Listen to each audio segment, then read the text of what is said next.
Endi ichimizda uzum ochilgani o'zi 22-yil bo'lgan bo'lsa, oradan 4 yil o'tdi, savdo boshlash kech bo'lgan bo'lsa kerak.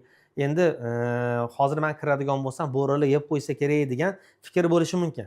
Agar kim kech bo'ldi deydigan bo'lsa, unaqada 0 ni bosib yuboring. Agar yo'q, hali imkoniyat bor deydigan bo'lsangiz, unaqada 1 raqamini bosib yuboring.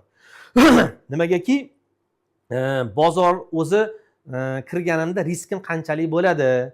Mana yozyaptilar. Ha, hali imkoniyat bor deb yozyaptilar. Yo'q, mana ko'pchilik yozgan bo'lsa, hali imkoniyat bor ekan. Demak, mana ko'rib turibman. Zo'r. Nurbek yozibdilar. Doniyor Primatovashi 11 qo'yib tashladi. Demak, hali bozorda imkoniyatimiz bor. Haqiqatdan endi raqamlarga tayanamiz. Raqamlarga tayanamiz.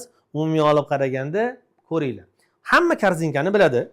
Korzinkada hozir mana yuzlab korzinkalar ochilib ketdi. Zafar aka Hoshimov ochganlar va ularning ukalari bor, Alisher aka Hoshimov.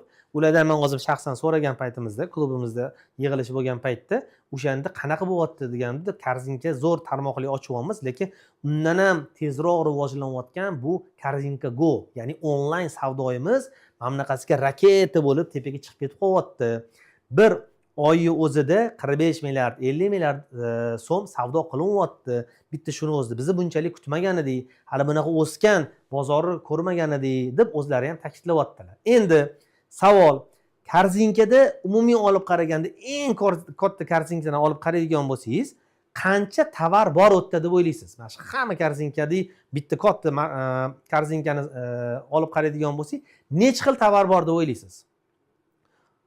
Hop, mana yozyapti kimdir 10 mingta, 50 mingta, hop, 70 mingta tovar bor deb yozyapti. Demak, raqamlarga yana tayanamiz. Umumiy olib qaraganda korzinkada hozir o'rtacha 15 mingta, 14 mingta tovar bor. Mana 200 mingta deb yozibdi kimdir. Endi uzumda qancha tovar bor? Uzumda 2 million xil tovar bor. Tasavvur qiling. Uzumda 2 million xil tovar bor, korzinkada 15 ming xil tovar bor.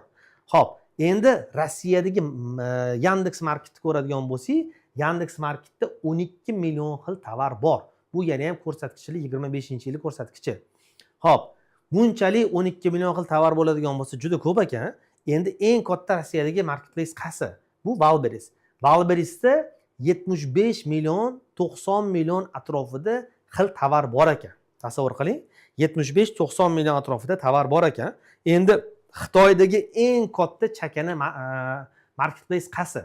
Hammanglar bilasizlar, bu AliExpress. AliExpressda 135 million xil tovar bor ekan. Endi dunyodagi eng katta marketplace qaysi? Bu Amazon. Amazonda 350 million xil tovar bor ekan. Endi tasavvur qilib ko'ring, dunyoda onlaynda sotishga imkoniyati bor tovarlar 350 million xili bor ekan.